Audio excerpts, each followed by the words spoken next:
The following day, Jared sat at his desk with the divorce certificate on the table.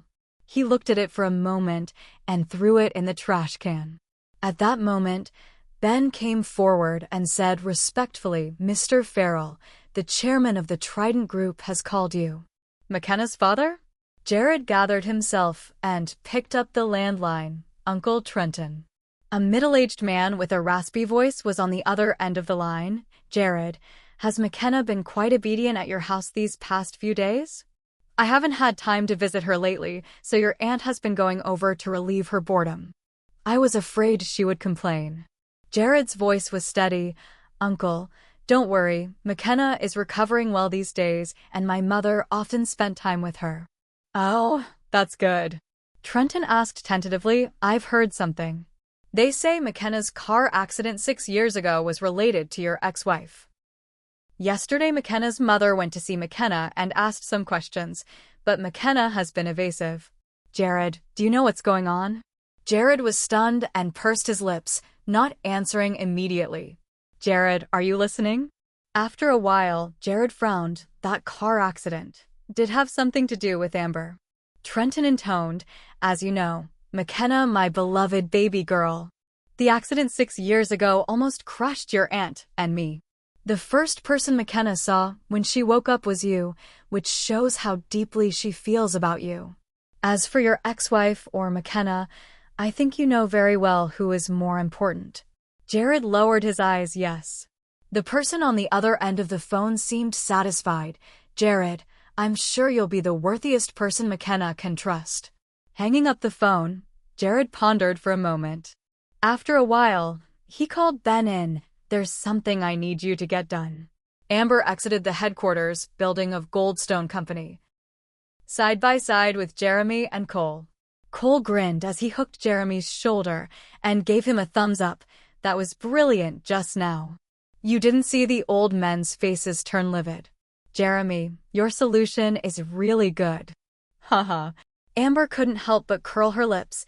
"Those people have a lot of problems with me because of a money theft case 6 years ago, so naturally they won't easily accept me as a new shareholder."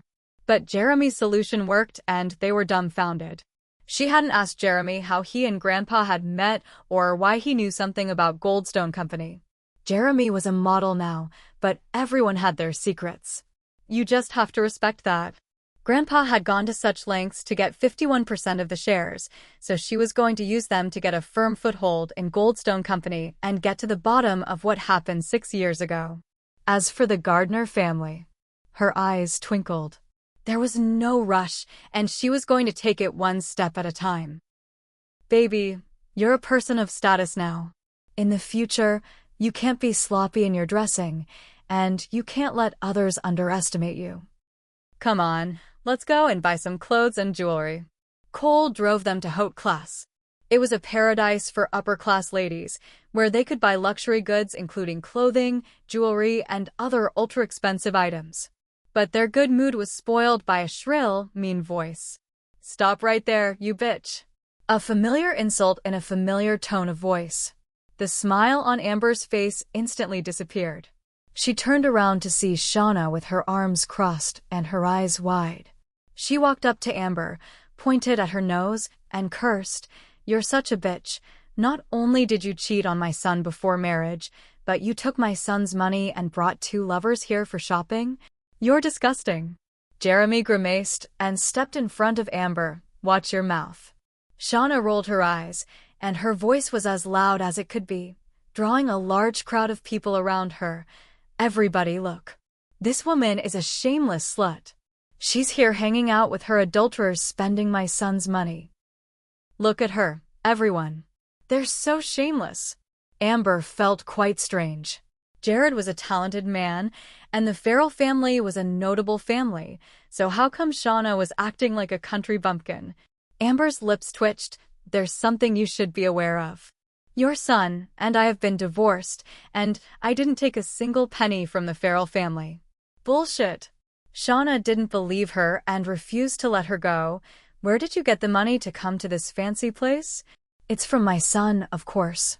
"I'm telling you, Amber Reed, I won't forgive you even if you get down on your knees and beg for my forgiveness." Get down on her knees and apologize? Amber almost wanted to laugh.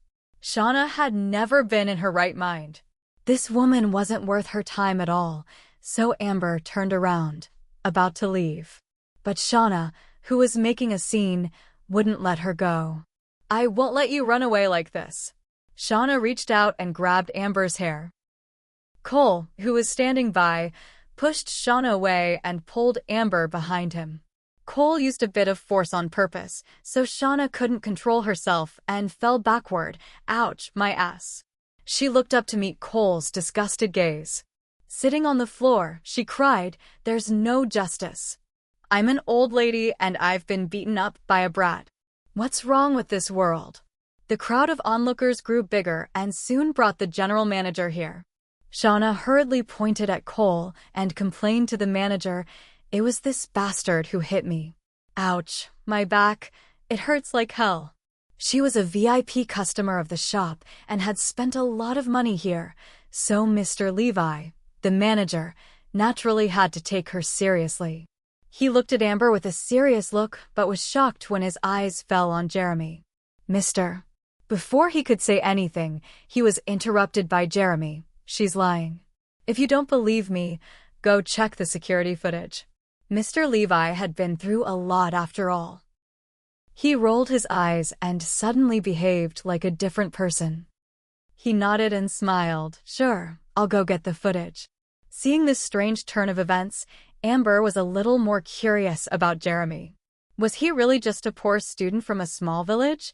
When Mr. Levi came back again, he had changed his stance. He was speechless with Shauna. "Madam, you'd better go back or the police will be here soon." Shauna was stunned.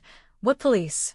Mr. Levi berated. "From the CCTV, it is obvious that you started the fight. How could you say that he hit you first? If you go on like this, the police will definitely come here. When the police see what actually happened, they'll have to convict you of disturbing public order." Shauna was furious. "That's not fair." Seeing that she was still stirring up trouble, Cole snorted. "How can you be so shameless at your age? My baby was bullied by you in your house. Now that she's divorced your scumbag son, but you're still harassing her? I don't care even if you're an old woman.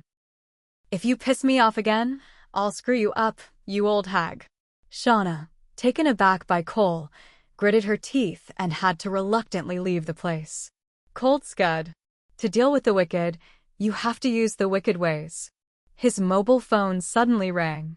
When he answered it, the person on the other end said something that made him subconsciously look at Amber. She raised an eyebrow. "Why are you looking at me like that? Is it about me?" A friend of mine said he saw Ben checking out roadside CCTV footage about Makenna's car accident 6 years ago. When he finished, Amber's face went cold. Seeing the look on her face, Jeremy turned his head to Cole and inquired, "What footage?" With undisguised anger, Cole snorted. That vicious woman found out Amber was married to Jared when she woke up and was so jealous and vindictive. So she deliberately twisted the truth to say that 6 years ago, Amber hit her out of jealousy and caused the car accident. A man as smart as Jared, he couldn't see it was a lie. How ridiculous. Jeremy lowered his eyes and mused. Leave aside that whether the video is still there after all this time, even if Jared was lucky enough to attain it, what's the point? That's right too. Cole thought of something and his face changed. Makenna could even tell such an outrageous lie. So will she make fake the video as well? Amber suddenly gave a smile, but it didn't reach her eyes. I had planned that since I was divorced from Jared, he and I would never interfere with each other again. It seems that I was naive and someone won't leave me alone.